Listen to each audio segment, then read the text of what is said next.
Hello everyone, welcome back to Maelstrom Gaming. My name is Malachi Gardner, and today I'm going to be reviewing the revised core set for the Lord of the Rings LCG. So I have covered this revised core set for the Lord of the Rings LCG, published by Fantasy Flight Games, quite extensively on the channel here. I have done an unboxing video, and then I've played through each of the 3 scenarios in the campaign on my channel, 3 separate videos, and links to all of those will be in the description below for you to check out, and I would recommend you do so you can really get a full idea of what you get in the box and then what it feels like to play through the scenarios.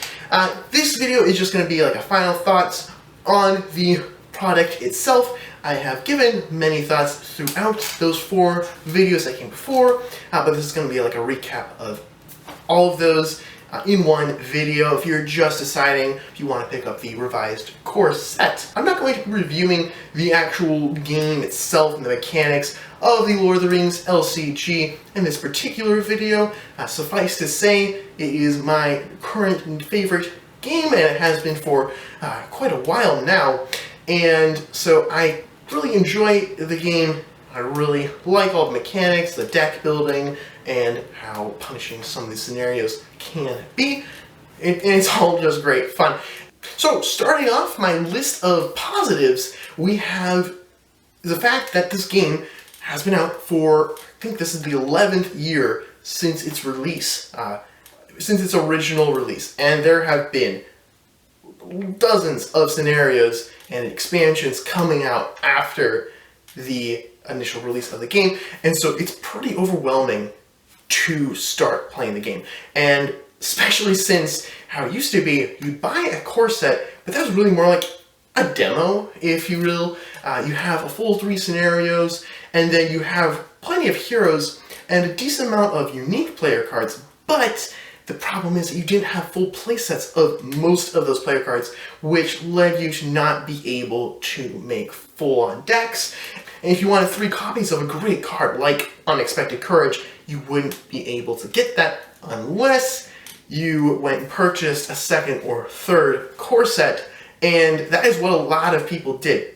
And that was really the meta behind it. You know, that's what you do. You buy the core set, you try it, if you like it, you buy 1 or 2 more to get the full playsets of all those really, of some of those really great cards. The problem is that that's kind of confusing, right? Because normally, for most people coming into the gaming sphere, they see this game, see Lord of the Rings, they like Lord of the Rings, so they want to try it. It's not intuitive to be purchasing 3 copies of the game because you already own the game, and so why buy it 1 or 2 additional times after that? Doesn't make any sense to newcomers, and it honestly doesn't really make sense in general.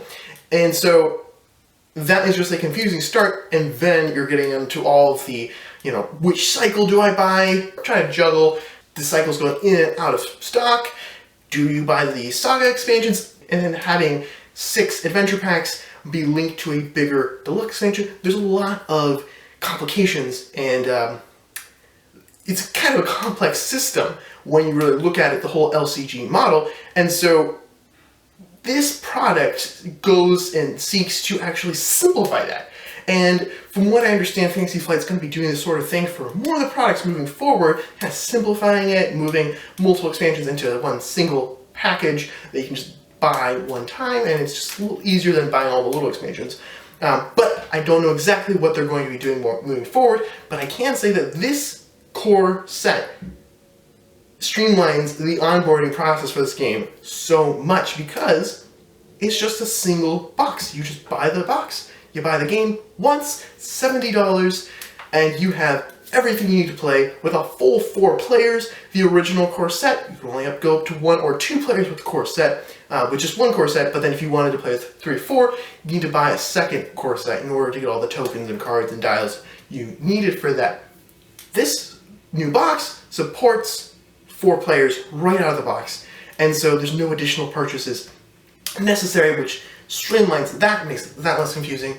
And it's also cheaper because, well, yes, the game does cost $70 US, which is fairly expensive for sure, but it's cheaper in the long run than needing to buy 2 or 3 $40 core sets, which can add up to $80 or $120 US respectively in order to get the full playsets of everything. So in the long run, this is a cheaper option, and it's also just a lot simpler. And so this is a great thing to do for the line, and just streamlining it and making it easier for new people to come into the system and join the community surrounding this game, because it's a really great game, and anything that it's a really great game. Anything that Fantasy Flight can do to streamline the onboarding process and the process of expanding your collection is a great idea in my book.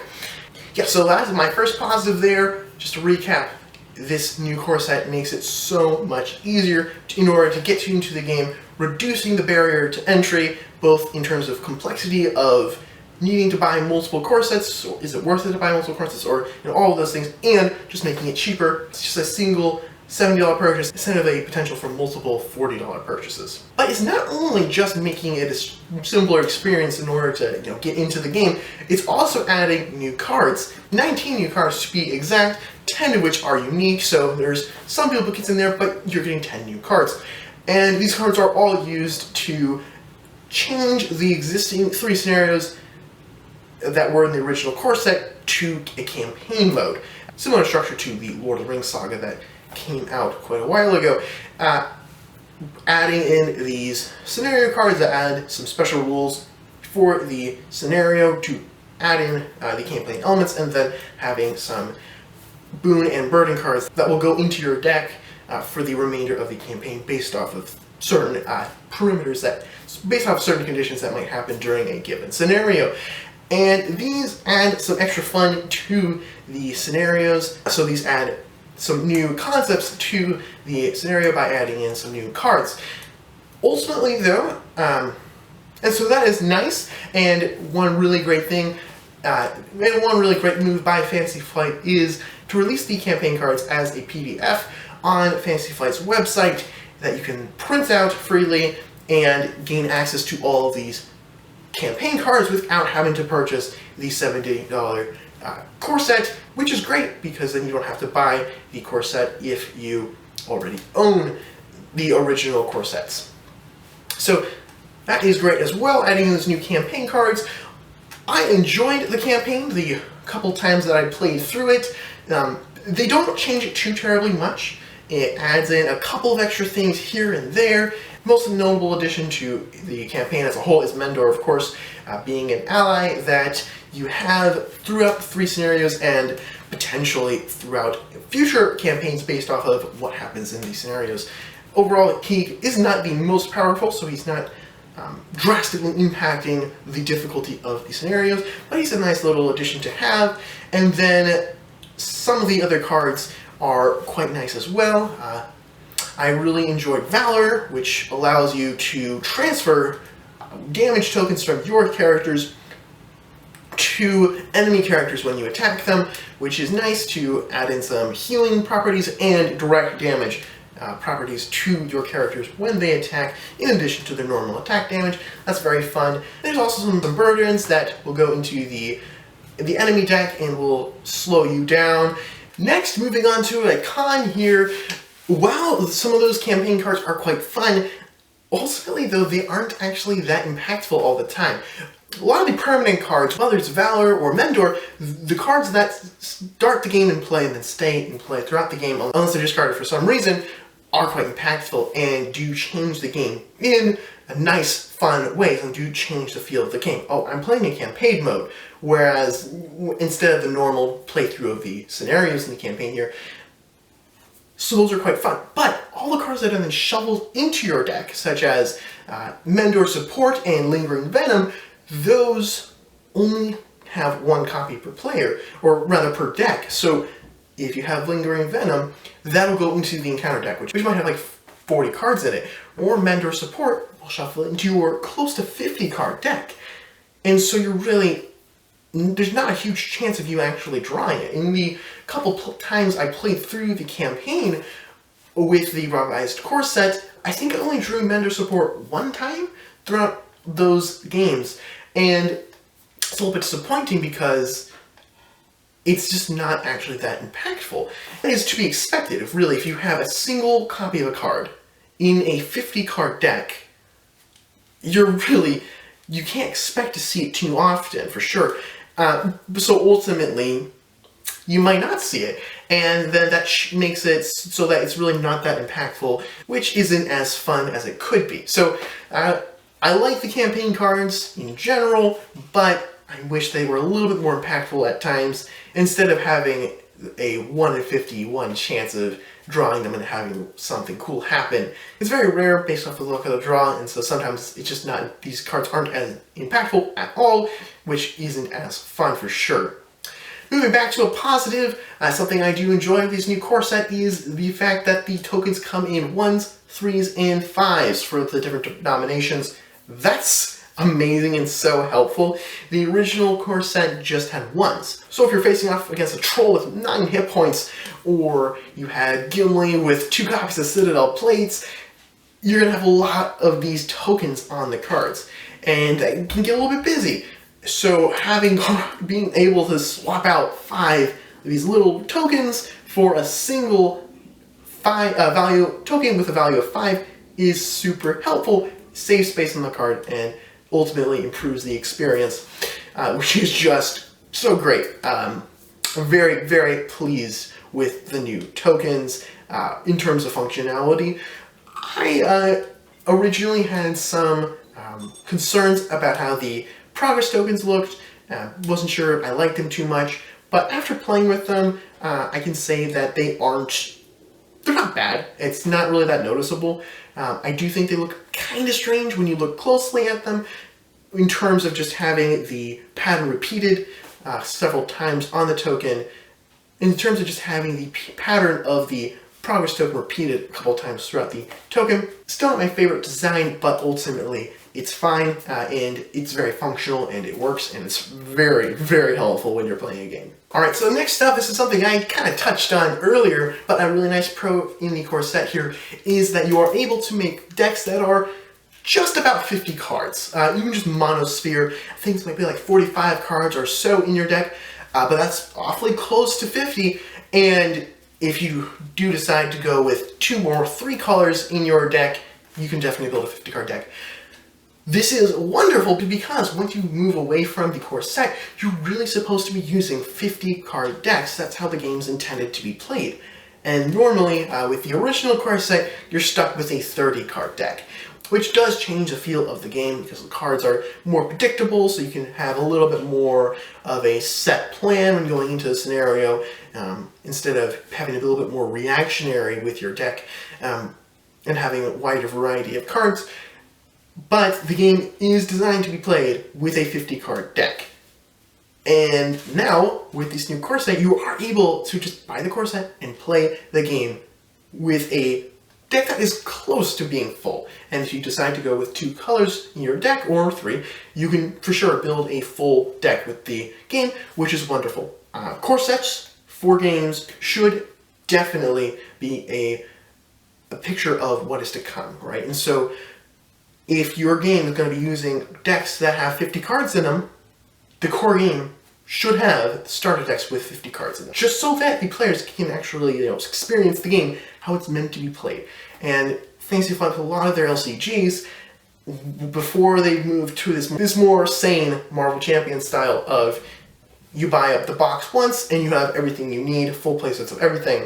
Before they moved to that with Arkham Horror and Lord of the Rings, for example, you had to buy multiple core sets, and each time in the core sets weren't the full experience. You had to buy multiple core sets to get the full experience, which is a poor design decision because you really want the core set, the first thing people buy and the first thing people play, to be as high quality as all the stuff coming after. And so this is a big step in the direction of good first impressions and a good just design of this is the core set, and this is what's going to be coming next. When you buy the expansions, what the gameplay is going to be like there is just like what the gameplay is like in this new core set, which is a wonderful improvement. Alright, so now we have a mix here, right? There's a positive mixed with a negative. Positive is that the game actually comes with a decent insert, which is, again, abnormal for Fantasy Flight. They usually like to go with that trench, just cardboard on both sides and a slot in the middle where you can put all the cards, which is kind of a ridiculous design. But that's what we've been doing for years. So the New York core set actually has a fairly decent plastic insert where you have 2 columns on either side where you can put cards in, and then you have little squares that you can put your tokens in, or if you want to, you can put your tokens and dials in, or even just a pre-made deck. Whatever you want to choose there to use it. It actually has a fairly flexible storage solution that actually works fairly decently if the box came with dividers, which it doesn't. So I don't know why they would do this. And this is actually similar to what they did with Marvel Champions. This is actually the same design. I don't understand why you would go and make a fairly serviceable insert. Sure, it's not the greatest insert I've ever seen, but it's pretty good for Fantasy Flight. Definitely a step in the right direction. But then they didn't include the dividers that you need to make this insert functional. This doesn't make any sense to me. And so that, just the fact that there are no dividers in the box takes the insert from a fairly good insert, maybe a C+ to B grade insert, and dumps it down a couple grades because it's not usable as an insert the way it comes in the box. So I don't understand why you'd want to give, players a half-finished insert. Doesn't make any sense. They did it for Marvel Champions, and then they're doing it again with this revised core set. I just don't understand it, and I think it's a poor design decision. I don't want to say, oh, well, at least it's better than the Trench, which is true, but it's not that much better because they don't give us the stuff we need to actually make this insert work. So,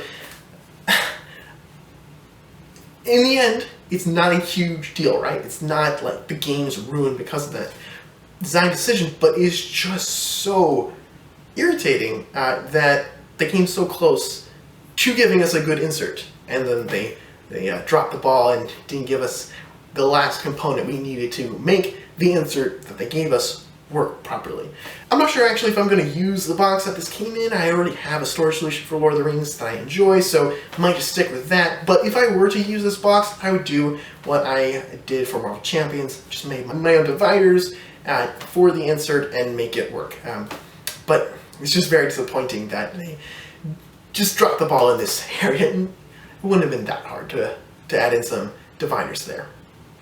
Alright, and then the final con I have here is that the third and final scenario in this campaign, the Escape from Dumbledore scenario, is not balanced well for solo play. And this has been a problem for 11 years now, because it was a problem with the original core set, and they did a couple of things to kind of balance this out and make it a little bit better for low player counts, specifically with 1 and 2 players, but it's still a very, very tough scenario to play through. And this is due to the fact that it does not scale based off the number of players during the initial setup. During the scenario, as many of you I'm sure know, one of your heroes is captured. And so you can't use that hero until you place progress tokens on the second stage of the quest. So you have to go through a full quest and then a full turn without one of your heroes. If you're playing with a full set of 3 heroes solo, you're down to 2 heroes, and that's 33% of your hero, of your fellowship, right? 33% of your heroes have been captured.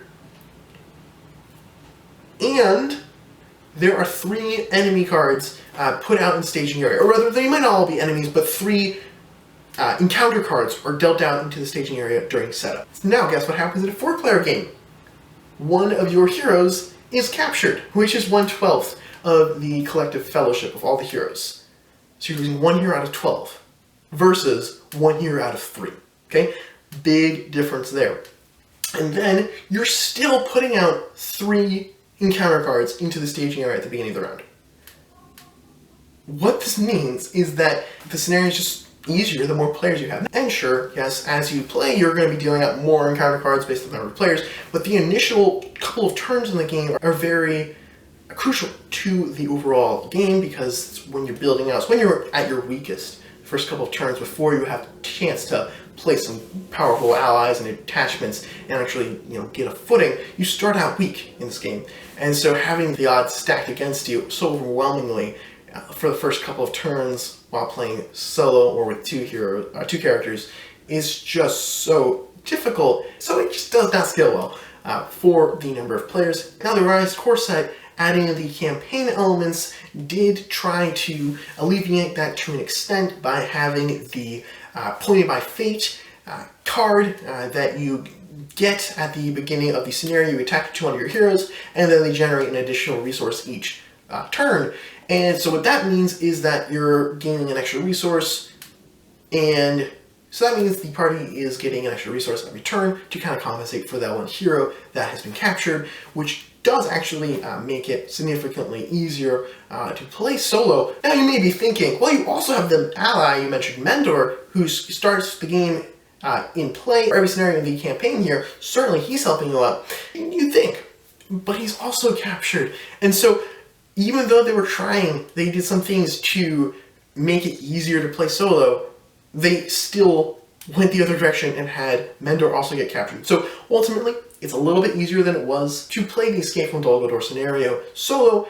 It is easier now than it was, but it's still not that much easier. Now, yes, you could house rule, oh, Mendor doesn't get captured, and then that would actually make it a little bit easier, but just playing by the rules. So all told, really adding the campaign takes you, 2 or 3 steps forward and then 1 step back. So yes, you're making some progress, but they could have just changed it to have Mendor stay in play and not be captured, and then that would have made it a lot easier to play solo for the scenario here, and be less of a handicap to play solo and have one of your heroes and Mendor be captured. It'd just be one hero, and then you'd have Mendor and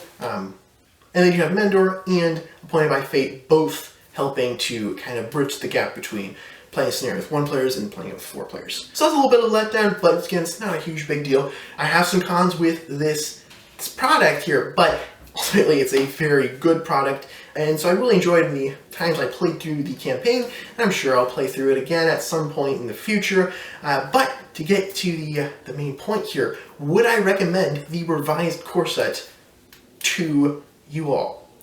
And the answer is, it's yes, but there's a caveat. I'll wholeheartedly recommend this product, the Revised Core Set, to a new player. If you're thinking about getting into the game, or if you play it once with a friend and you're wanting to get in it for yourself, definitely buy this product. I'm not sure if you actually can still buy the original core sets, but if you do have the choice of buying the original core set secondhand or buying this, I would definitely go with this option here with the Revised Core Set, because you'll have full playsets of everything. You'll be able to play out of the box with 4 players, and then you'll have some extra content in terms of the campaign and having the 3 and 5 denominations for your tokens in addition to the 1 values.